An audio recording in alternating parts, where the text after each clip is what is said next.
68 years I had lived, and I never once believed my own boy could look me in the face and lie to me. He was the child I nursed through fevers, the child I taught to tie his shoes on our kitchen floor, and on the morning of my birthday, he told me a story he had made up, and I heard the small pause in his voice where the lie was hiding. That pause still plays in my head some nights. But what came after that, none of them saw coming, least of all my son. I want to tell you what happened, because it changed the way I understand what family is and what it is not. My name is Ruth Calloway. I live in Savannah, Georgia, in an old brick building 3 streets back from the river, where the live oaks lean over the sidewalk and the moss hangs down so low you can touch it if you reach. For 31 years, I kept the books for Whitfield Mills, the textile plant out on the east side of town. Numbers were my whole working life. Rows and columns, debits and credits, the quiet satisfaction of a ledger that balanced to the penny. People assume a woman who spent her days adding figures must be dull. I never minded. There is a kind of peace in a page where everything comes out even. I married Walter when I was 23. We had 41 years together before his heart gave out one November afternoon while he was raking leaves in the small yard behind our first house. He was gone before the ambulance turned the corner. That was 6 years ago now. Since then, I have lived alone in the apartment we moved into after he retired, surrounded by the furniture we picked out together and the books stacked in every corner, and the smell of the river coming through the window when the wind turns. The day I am telling you about was the 12th of April, my 68th birthday. I woke before the sun, the way I always do, and I lay there a minute listening to the building breathe around me. Then I got up, smoothed the quilt my mother stitched before I was born, and put the kettle on. Coffee first, black and strong, no sugar, the way Walter used to drink it before me. I carried the cup out to the little balcony and sat in the chair that faces the water. From up there you can see the river bend around the far side of the city, brown and slow, carrying the light. That view has settled me on every hard morning I have known. My son Daniel married Vanessa 14 years ago. They have a big house across the water in one of those new neighborhoods where the lawns are cut in stripes. Daniel does well for himself. He puts up commercial buildings, shopping plazas, and office parks, and he is always in a meeting or on a call or driving somewhere important.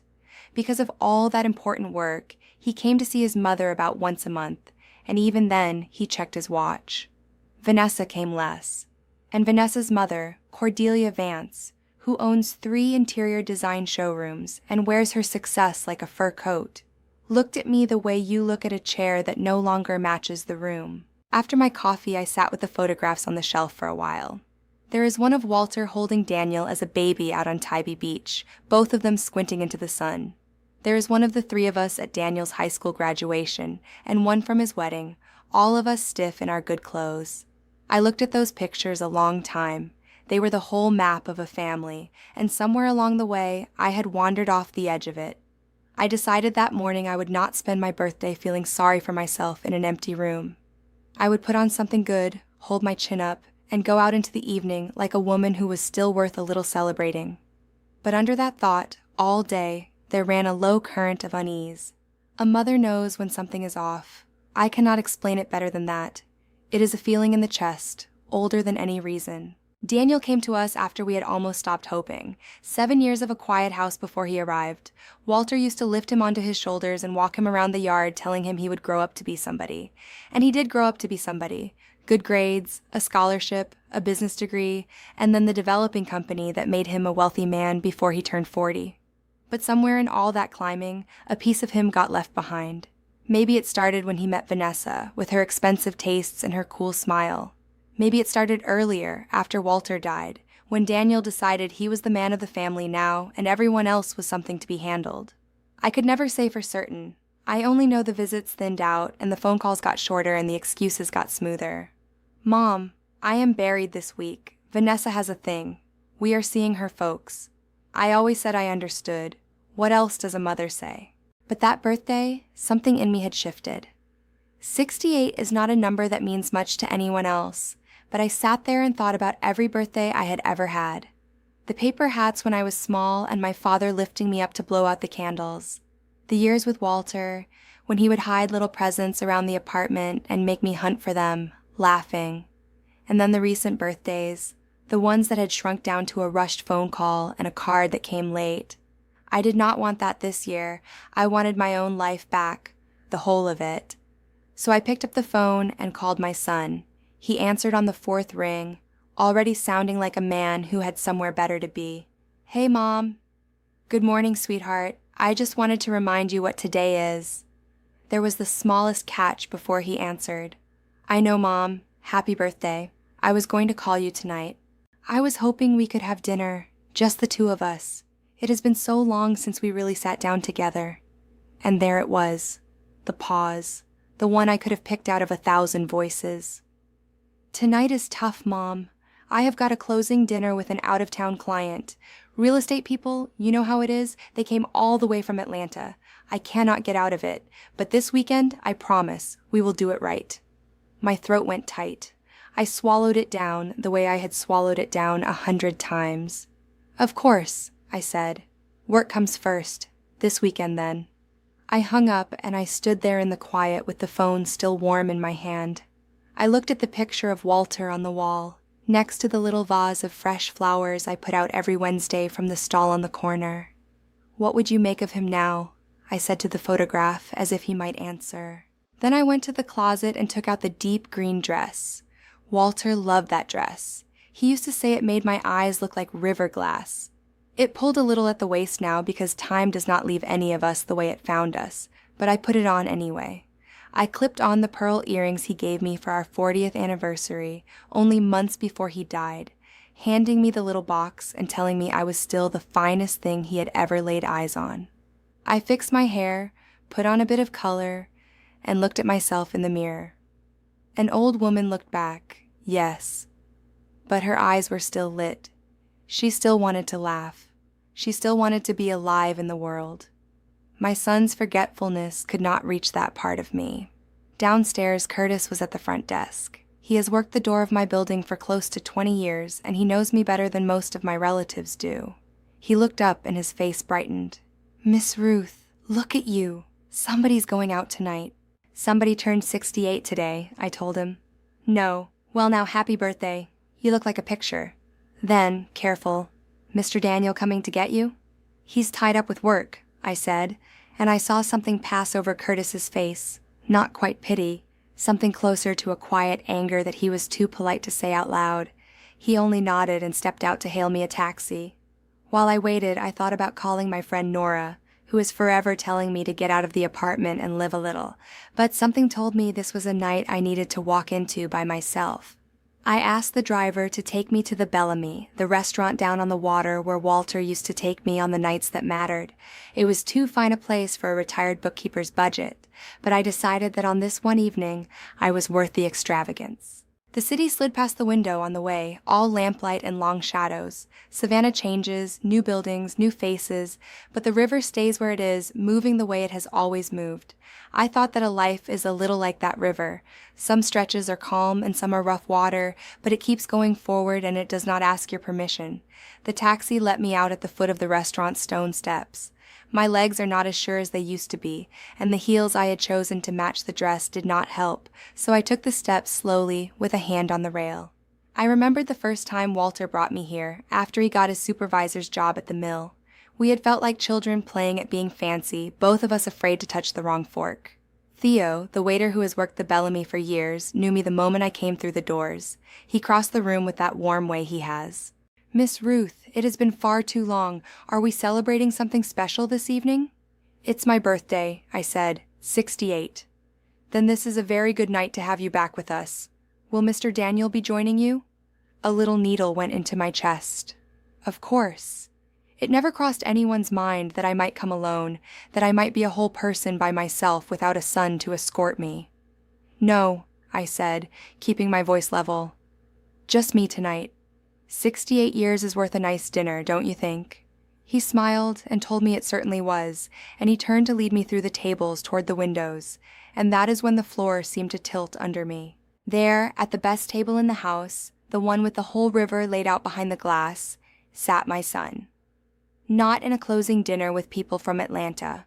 Sitting with Vanessa on one side and Cordelia on the other, glasses raised, all of them laughing at something, all of them shining under the low lights.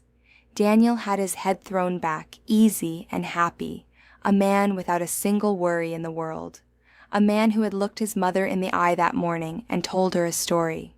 The room went strange and far away. I felt Theo's hand near my elbow. "Miss Ruth, are you all right?" I could not answer right off. I stood there staring at the table the way you stare at something in a dream that you cannot make yourself wake from. My boy had lied to me, on my birthday. To sit at that window, I made myself breathe. "I'm fine," I said quietly. "Would you seat me somewhere in the corner, please? Somewhere out of the way." Theo, bless him, understood without needing it spelled out.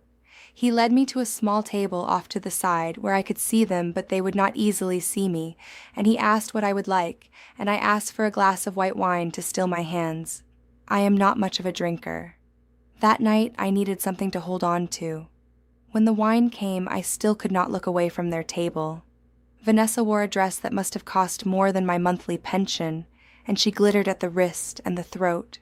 Cordelia sat there with her lacquered hair and her flawless face, laughing that big, loud laugh of hers, the one that fills a room and dares anyone to interrupt it. And Daniel, my Daniel, looked so light, so pleased with himself, as though there were no such thing in the world as a lie told to a mother that morning. I saw the little wrapped boxes on the table then, and the small cake near the center, and I understood. This was a birthday, not mine. I watched Vanessa lean over and light the candles, and I watched Cordelia press a hand to her chest as though she were being crowned. It was Cordelia's birthday. My son had lied to me so he could sit at the river's edge and toast his mother-in-law. Heat came up into my face. Not jealousy. I want to be clear about that. I have never begrudged anyone a celebration. It was the plain sting of being set aside, of being the one who could be lied to and forgotten because I would forgive it. Because I always had. He had weighed his mother against his wife's mother, and his mother had come up short, and he had not even had the decency to tell me the truth. The wine was cool going down. I looked at that happy table, and the years came flooding back at me all at once. The nights I sat up with Daniel when the fever would not break, wringing out cloths in cold water, the overtime I took at the mill so he could have the good sneakers the other boys had, the way Walter and I went without so that our boy would never have to know what going without felt like. We poured everything we had into that child. And here he sat, raising a glass to the woman who had spent 14 years looking at me like I was a stain on her daughter's fine life. Theo came back to take my order, and I picked something off the menu without reading it. I had no appetite. My stomach had closed up like a fist. And it was right about then that a thought I had never let myself think began to unfold in my mind. Something that would make my son see that I was not the soft, foolish old woman he had decided I was. When Walter died, he had left everything in careful order. He was that kind of man, the kind who read the fine print and kept the receipts. We had our savings, some modest investments, the paid-off apartment, and the life insurance. And because Daniel was our only child, Walter had put Daniel's name on many of the accounts and the investment records, so that things would run smoothly when the time came. But there was one detail my son had never understood, and it was the one that mattered most. I was still the primary holder on every last account. Daniel only managed them. He moved the money and made the decisions and let himself believe it was already his. I had never signed a single thing over. Some quiet voice in me had always said to wait, to hold that authority a little longer, as though it knew a day like this might come. I took my phone out of my purse and looked at it for a long moment. I am not a woman who acts on impulse. I spent my whole life making sure the numbers were right before I signed anything. But sitting there alone in that beautiful room, watching my son celebrate a lie, I found I did not much care about consequences anymore. My fingers were not quite steady as I opened the banking app. And here's the thing my son had never once considered. His mother had spent 31 years keeping the books for a textile mill. I knew what a balance sheet was before he was born. I knew every account we owned better than he did, because I had set most of them up myself while he was busy with his stripes and his showrooms. He thought numbers were a young man's game. He forgot that the woman who taught him to count his allowance had done sums for a living for 3 decades. For the past few years since Walter passed, I had quietly kept my own eye on things. I had my own accounts that Daniel knew nothing about, small and safe, and I had watched every move he made with the money his father left. Most of what he did was sound enough, I will give him that. But now and again, I saw a choice that helped him more than it helped me. The vacation cottage down in Florida he called the family property, though I had been there exactly twice. The money he put into a friend of Vanessa's business venture. The car that cost more than my first house, which he told himself was necessary for the image his clients expected. I had never said a word. I let him think I did not notice. And for a while, I truly did trust him. I trusted my son right up until the moment I walked into that restaurant. Now I logged in and I froze his access to the joint accounts, and I moved the bulk of what was there into an account he had never heard of. It took only minutes. 31 years of ledgers, and it came down to a few taps of my thumb. Then I put the phone away, and I asked for the check. Theo looked at my untouched plate with concern. "Was something wrong with the meal, Miss Ruth? I can bring you something else." "No, Theo, everything's lovely. I've just lost my appetite." His eyes flicked toward the window table and then back to me, and I saw that he understood the whole of it. "Tonight is on the house," he said gently. "Happy birthday, Miss Ruth." That small kindness nearly undid me. I thanked him and I stood, and in that moment I made a decision. I would not creep out of there like a wounded thing. I would walk out with my back straight. If my old legs ached with every step, then let them ache. I walked directly across the dining room toward the window, toward my son. Daniel saw me first. His whole face changed, from ease to something like fright. Vanessa went pale. Cordelia frowned, put out that her evening was being interrupted. And then there was Chloe, my granddaughter, who I had not even seen at the table because she had been away from it, appearing now from the direction of the ladies' room. She saw me, and her face opened up like sunrise. "Grandma," she cried, and she came around the table to throw her arms around me. "You're here. Nobody told me you were coming." Chloe is 15, and she is the only one in that family who has ever loved me without conditions. She comes to my apartment on her own, tells me about school and her friends and her dream of studying the ocean, of tagging sharks and mapping reefs somewhere far from Savannah. She taught me how to make a video call and how to send a photograph with my phone. "You have to keep up, Grandma," she likes to say, teasing me. Seeing her there in her blue dress, with Walter's same clear eyes, my heart ached with love and with what I was about to do in front of her. "Hello, sweet girl," I said, kissing the top of her head. "I came out to celebrate my birthday." Her eyes went wide, and she turned to look at her father, waiting for someone to explain. Daniel's mouth opened and closed. "Mom, it's not." "It's all right," I said, and my voice came out calm in a way that surprised even me. "I understand completely. Cordelia's birthday matters more, and after all, 65 is a much prettier number than 68, isn't it?" The table went silent. Vanessa looked at the tablecloth. Cordelia opened her mouth and for the first time in all the years I had known her, found nothing to say. Chloe's face was working through it, the pieces falling into place, the confusion turning into something harder. "I only came over to wish Cordelia a happy birthday," I said, keeping my tone even though my throat was burning, "and to give my son his birthday gift to me." I took my phone out and set it on the table with the banking app open on the screen. "I made a few changes tonight, Daniel. The joint accounts are frozen. The money has been moved to an account you have never seen. Your cards will not work in the morning. Consider it a present I gave myself. My name back on my own life." His face went through it in stages: confusion, disbelief, and then real fear, the kind that money men feel when the ground moves under them. My son has always treated money as the thing that makes a man safe. Maybe that is why he and Cordelia understood each other so well. "Mom, you can't do that," he said, his voice climbing. "That money is ours. That is meant to take care of you when you get older." "Then you should know," I said, and I did not raise my voice at all.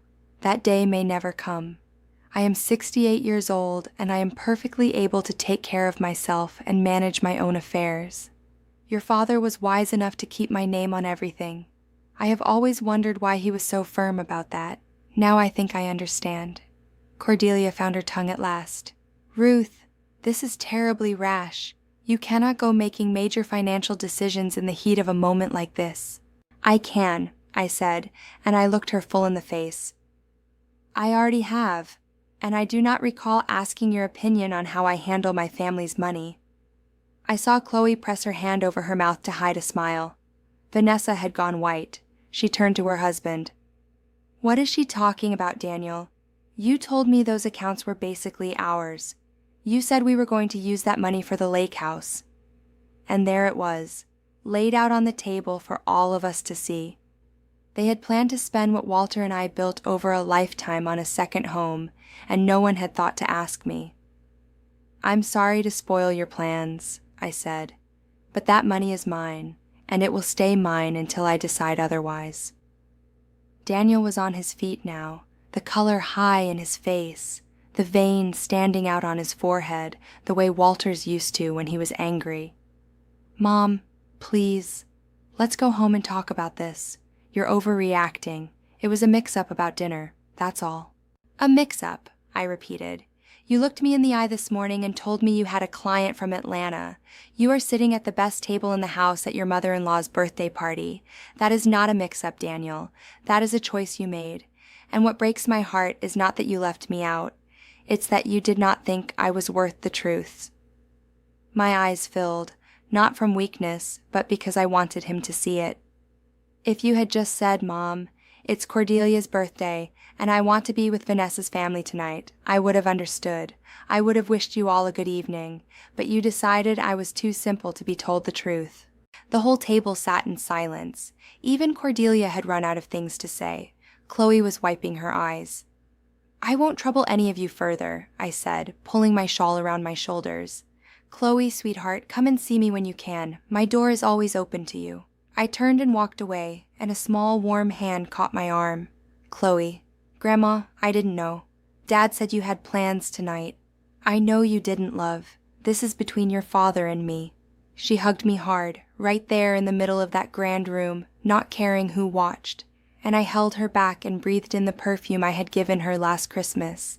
And I thought, whatever else I lost tonight, I still have this. I walked out with my head up. The night air off the river was cool, and it felt like the first clean breath I had taken all day. I did not call a taxi right away. I needed to walk, to let my thoughts settle. I followed the path along the water with my footsteps echoing back at me, the old oaks throwing their long shadows under the lamps. Inside me was a strange mix of things, a pinch of regret at the shock on my son's face, and underneath that, if I am honest, a quiet, steady satisfaction. Now he would know what it felt like to be waved off, to be counted as nothing much. I found a bench near the little square by the water and sat down and looked out at the lights breaking on the current. I took out my phone. The truth is, I had not moved every penny. I had frozen his access and shifted the larger part into my own account, enough to stop him cold and make him take me seriously, but the rest was still where it had always been. In a few hours, when his card was refused somewhere or a transfer bounced back, he would feel the whole weight of it. But I had not burned it all down. Not yet. A bookkeeper does not act in a fury. She looks at the numbers and she plans. Sitting there in the dark, I already knew there was more to do than the shock I had delivered at the restaurant. I knew my son, his pride, his hunger for the good opinion of people who did not deserve it, his belief that everything would always sort itself out in his favor. I opened the investment records on my phone, the ones he never dreamed I could reach, and I looked them over the way I used to look over the mill's books at the end of a quarter. I was not out to ruin him. I want to be clear about that. Every move I turned over in my mind was measured, careful, built on 31 years of doing this for a living. I only wanted my son to learn something that money had never taught him: respect, and the plain worth of the people who love you. The wind picked up and carried the smell of coming rain off the marsh. Savannah weather turns fast on nights like that. I put my phone away and stood, feeling every one of my 68 years in my knees, and I walked up to the main street and caught a cab home. Curtis was still on the door when I came in, and he looked at me as though he had expected me to come back in a better mood, or at least on my son's arm. "Good evening, Miss Ruth. Nice dinner?" "It was an evening full of surprises," I said, and he nodded and let it be, the way he always knows to. I took the stairs instead of the elevator, the way I do when I need to think. Each step felt like a small thing won back. Inside, the quiet of the apartment folded around me. The old photographs on the walls, the chairs Walter and I chose 40 years ago, the books stacked in every corner because a woman who loves ledgers never stops loving pages. I took off the shoes that had been punishing my feet, hung the green dress back in the closet, and put on my soft robe. When I washed the color off my face in the bathroom mirror, the woman looking back at me had a light in her eyes I had not seen in a long time. Then I went to the bookshelf and moved a few volumes aside and took down the carved wooden box Walter gave me on our 20th anniversary. Inside were the papers that matter, the deed to the apartment, the insurance policies, and Walter's will. I sat at the kitchen table and unfolded each one and read it through again by the lamp, making notes on a pad the way I always have. Walter was meticulous, especially with anything legal. The will was plain. I was the sole heir, with full control over everything. Daniel would inherit only after I was gone, and only, the will said, if he had shown genuine care and respect for his mother throughout her life. When Walter first showed me that clause, I told him it was foolish, that of course our boy would look after me. Walter just smiled and said, "You never know what people become." Sitting there that night, I thought he had seen further down the road than I ever gave him credit for. The rain started while I was reading, soft at first, then coming down in sheets against the window. And then my phone lit up. Daniel. I let it ring. Once, twice, a third time. Then the messages came. "Mom, we need to talk. Please pick up. What did you do? Why would you do this? I'm coming over." I set the phone down and I smiled a little to myself. Of course he was coming, not out of worry for me, for the money. So I put the kettle on and made a pot of chamomile and straightened the front room and sat down in Walter's old leather chair, the one that still holds the shape of him, and I waited. The buzzer went off 22 minutes later. Daniel was always punctual when his own interests were involved. I let him up. When I opened the door, he was soaked through, his tie yanked loose, his jacket dripping onto the mat. The confident face I had watched grow from a baby's was twisted up with worry. He came in without waiting to be asked. "Mom, have you lost your mind? Do you have any idea what you've done? I've got payments due. I've got a deal closing Friday. Vanessa is beside herself. Chloe cried the whole way home. I had to walk out of Cordelia's dinner because of this." I closed the door quietly. "Hello, Daniel. Sit down. Have some tea. Let's talk like two grown people." My calm threw him. I think he had expected to find a trembling, guilty old woman ready to take it all back. Instead, he found me steady. "You think I came here for tea?" he snapped. "I want you to undo it. All of it. Tonight. Unfreeze the accounts. Move the money back. Turn my cards on." "Sit down, Daniel." I used the voice I used when he was small and had done something he knew was wrong, and to my surprise, he sat, dropping onto the sofa like a boy sent to a corner. I poured the tea and set a cup in front of him and took my own chair. "What you did today does not undo easily," I began. "You did not just tell a fib. You planned an evening that left your mother out on purpose, on her birthday, and then you lied to her face so she would not know. It was a misunderstanding. We were going to do your birthday this weekend. Tonight was just for Cordelia, something small. Small enough to include your mother-in-law, but not your own mother." He had no answer for that. "You need to understand something," I went on. "What your father left behind is not just figures in an account. It is years of doing without. It is the land he never bought and the trips we never took. Most of it was set aside for you, so that you would have the chances we never had." I sipped my tea. "Do you remember when you were 17 and set your heart on that summer program up north? Where do you think the money came from? Your father sold his fishing boat, the one thing he owned that was purely for his own joy. He never bought another. And when you wanted to finish your degree out of state, I went back to full-time at the mill, and your father took on weekend hours at the hardware store, so you would never feel the pinch of it." "I know, Mom," he said, looking at the floor. "I've always been grateful." "No, Daniel, gratitude is not a word you say. It is a way you treat people, and today you showed me exactly how much of it you carry." I got up and went to the shelf and took down the old photo album, the leather one gone soft at the corners, and I sat beside him and opened it. "Look here, Your 6th birthday. I had the flu so bad I could barely stand, and I still baked you the chocolate cake with the strawberries on top because you asked for it. I turned the page. And here, your graduation. Your father left a job site in the middle of a big pour to be there. His partners were furious. He said there was nothing on this earth more important than that afternoon. As I turned the pages, the anger drained out of his face and something quieter came into it. Family, I said, is not the same as a last name you happen to share. It is who you put first when it costs you something. And today, when it cost you a nice evening at the river, you put me last. I closed the album and set it on the table.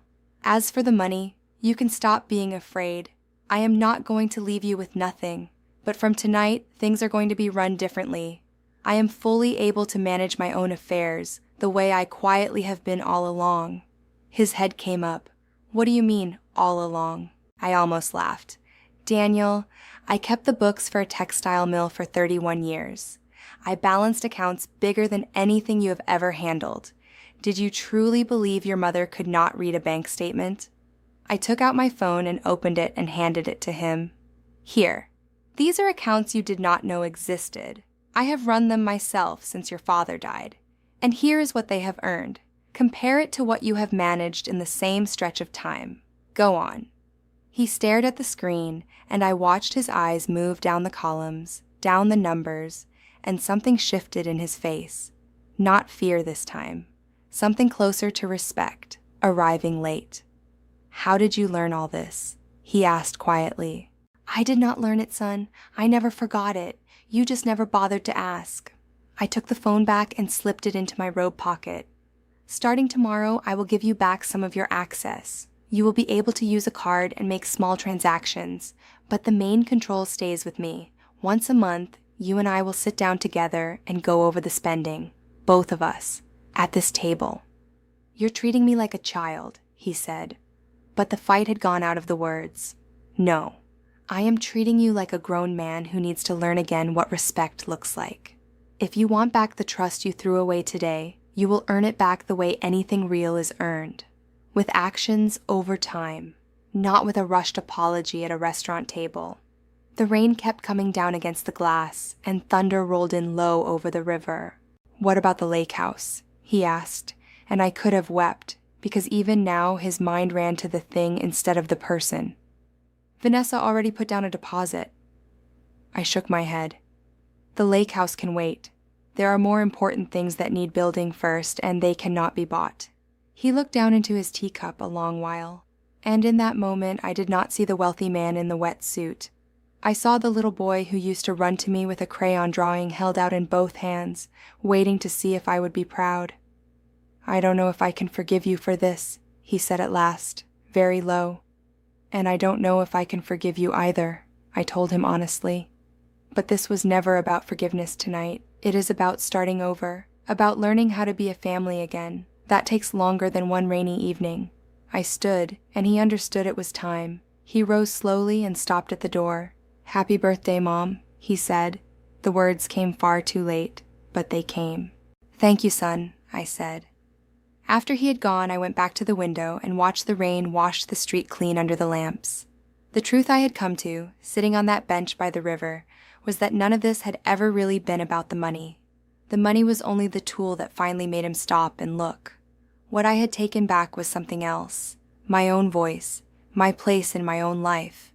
And that night, for the first time in longer than I could remember, I slept the whole way through, deep and easy, like a woman who has set down something heavy she had been carrying for years. I have thought a great deal since then about what it is to grow old in a world that only has eyes for the young. We are made to feel like we are in the way. Our opinions get talked over, our needs treated like an inconvenience, our years counted as a burden instead of the store of everything we have learned. Maybe that is why I decided to tell you all of this. To say out loud that even at 68, even when the world has decided your best days are behind you, you can still stand up straight, you can still ask for the respect you are owed, you can still surprise the people who thought they had you figured out. I do not know yet how the story ends. Maybe Daniel will learn the lesson and slowly become the man his father hoped he would be. Maybe he won't. Maybe Vanessa will hold her grudge over the lake house that slipped away. And maybe Cordelia will go to her grave looking at me like a chair that no longer suits the room. What I know is that after too many years of being an afterthought in my own son's life, I am finally living on my own terms. I make my own choices. I say what I mean. And that is worth more than any account balance or any table by the window. Walter used to say that life hands you the lessons you need, even when it takes half your years to understand them. I think I finally see what he understood when he kept my name on everything, when he wrote that clause into his will. He knew that one day I might need a way to hold my ground. He left me that ground, and it took a lie on my birthday for me to finally stand on it. So let me ask you this, wherever you are as you listen. In your kitchen with the coffee going, in the car on the long drive home, or in the quiet of your own evening, have you ever had to choose between loving someone and being respected by them? Have you ever had to remind your own family that you are still here, still whole, still worth the truth? Tell me below. I read every word, because I believe one person's story can be a small light for someone else who is sitting in the dark, thinking they are the only one. And if you would like to keep walking this road with me, where we listen and learn and grow a little through each story we share, follow along so you do not miss the next one. Because sometimes a single story is enough to warm a heart somewhere out there that needed it tonight.